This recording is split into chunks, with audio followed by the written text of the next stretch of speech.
Hey guys, so I'm sorry I couldn't be with you today, but I do want to make sure you still get the information that you would have gotten if I was there. So please make sure that you do your bell ringer for today. We're going to start our graphing unit, so a lot of your bell ringers this week are going to be about graphs.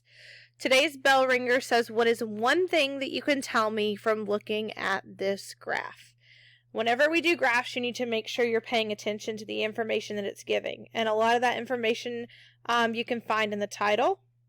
You can find it on your y-axis, or you can find it on your x-axis.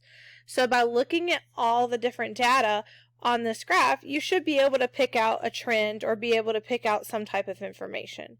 You should get that your title would be waiting times, that your y-axis is seconds, and that your x-axis are different times of the day: morning, lunchtime, afternoon, and evening.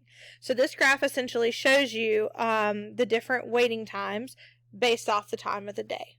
Okay, so anything you tell me about that would be perfectly fine for this bell ringer. Reminders for you guys: I'm going to teach you about graphing, hence why you're watching this video. But make sure you take the notes on your own after the video. I don't want you taking the notes while I'm teaching you. I just want you listening and paying attention. Once I get done teaching this set of notes, you will find the presentation in Google Classroom. And for this set of notes is typically fill in the blank notes at this point, since we're, only together 45 minutes.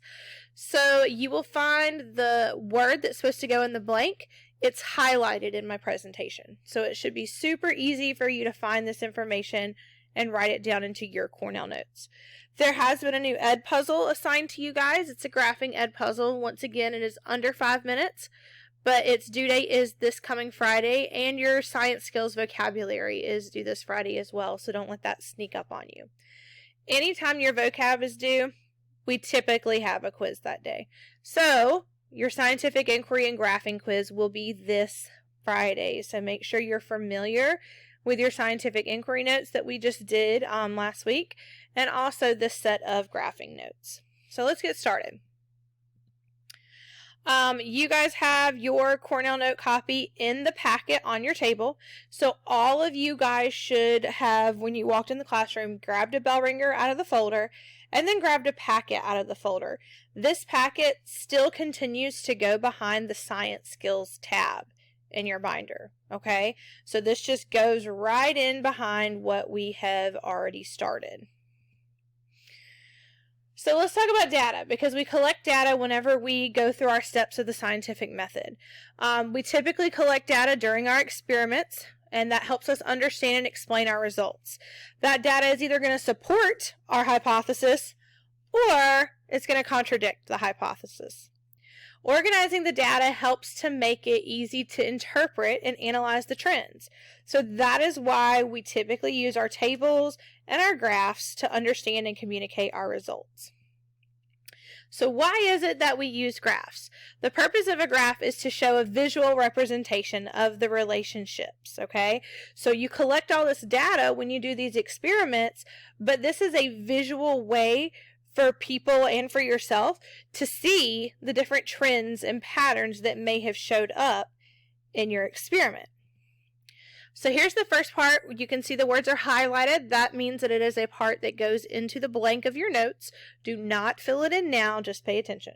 Okay, so our first objective is that you will be able to identify the parts of a graph. You cannot read a graph if you don't know the different parts of the graph. So part number 1 is our title. Every graph should have a title that tells you what that graph is going to be about. Number 2 will be your x-axis, which goes side to side or horizontal. Okay, this is typically where you're going to find your independent variable, which is our variable that the scientist changes. And then number 3 is our y-axis label. A good way to remember that the y-axis is the one that goes up and down is if you say Y to the sky. Okay, our y-axis is the one that goes up and down. That's where you're going to find your dependent or your responding variable. Number 4 are going to be your different scales. So if you look at this graph, you'll see that this graph has the different tick marks, and it goes all the way up to 25,000. Each little line here represents 1,000. So that's 1,000, 2,000, 3,000, 4,000, 5,000. So this specific scale is going up by thousands. Based on your data, your scale might be different. You might go up by 2s, by 5s, by 10s. It just depends on the data that you get.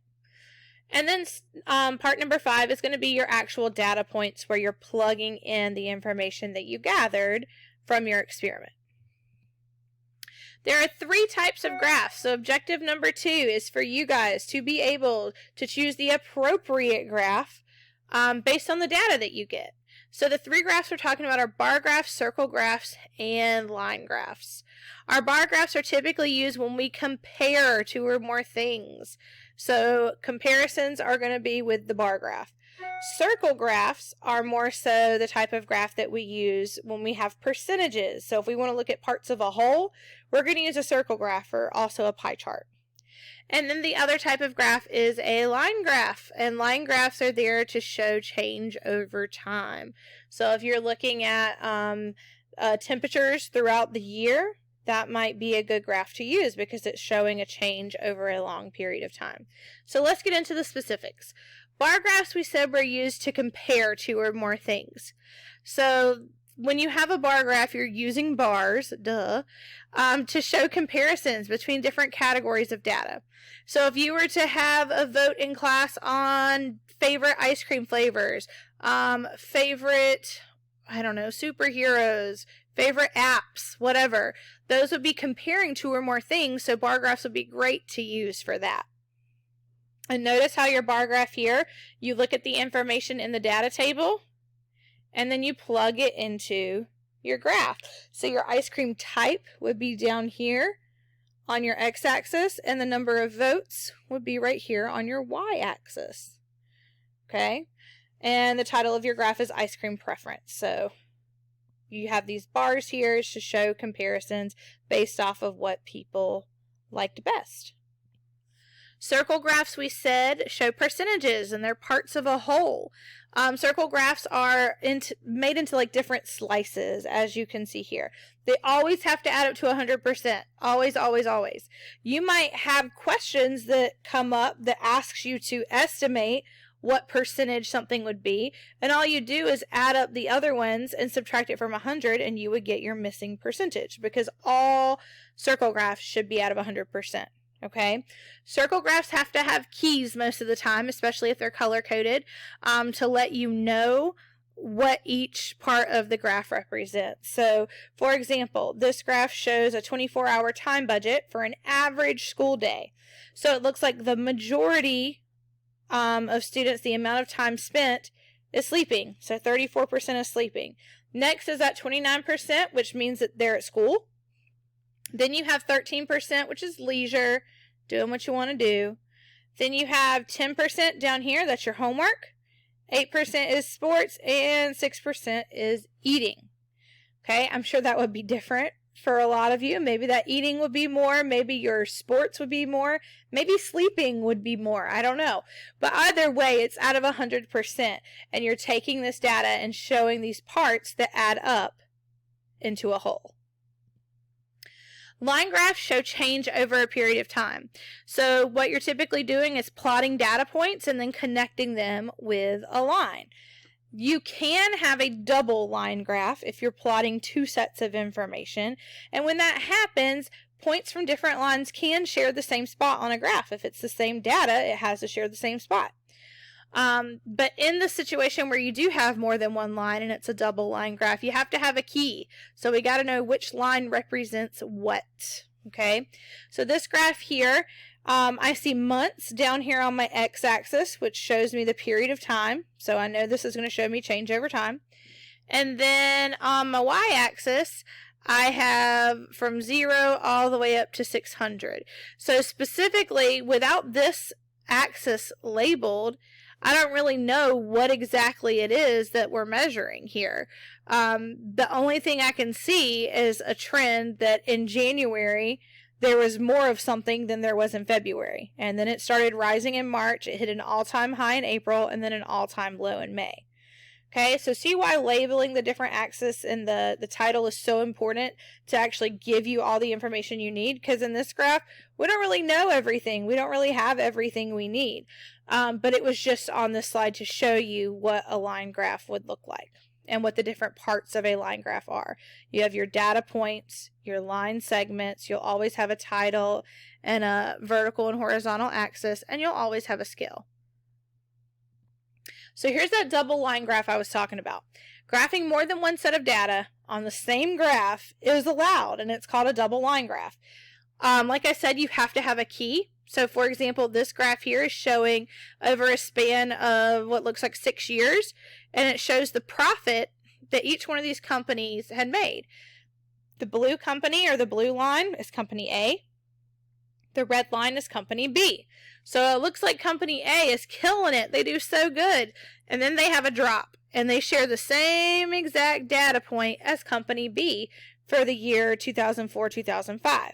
And that's okay. If the data is the same, they can share the same spot on the graph. Okay, that's allowed. So objective number 3 is being able to describe what's actually happening based on different shapes of the graph.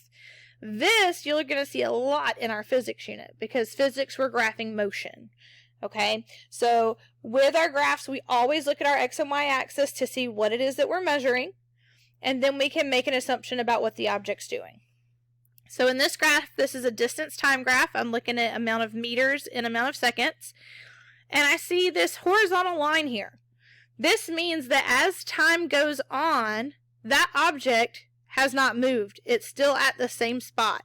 When you see a horizontal line like this, it means that the object is not moving, that it's at rest. The distance stays the same because it's not going anywhere. Okay?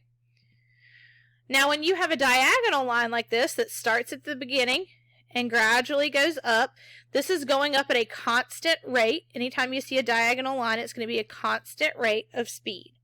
Okay, so as time goes on, as the distance is increasing away from the starting point, so it's said to be moving at a constant speed away from the start. This next graph, we see a diagonal line, except for instead of starting down here and going up, we're starting up here and going down. It's still a diagonal, which means it's still constant speed, except for this time this object is going back to the start instead of away from the start like we saw in the other graph. And this graph kind of has a curve. So it looks like it started as a diagonal line, but then as time went on, it went, woo, a ton of distance, right? So this graph is showing us acceleration. Started off kind of slow and then sped up really quick. It covered a lot of distance in a short amount of time. Anytime you see a curve on a graph, it's going to represent acceleration, okay? So let's look at this situation where we see multiple line segments on the graph. I still see a diagonal line right here, so I know that's constant speed. Then I see as time goes on, it got stuck in the same spot. So now I know it's not moving. Its distance has not changed for a certain amount of seconds. Then I see that diagonal line again, which means constant speed, but now I know it's going back to where it came from.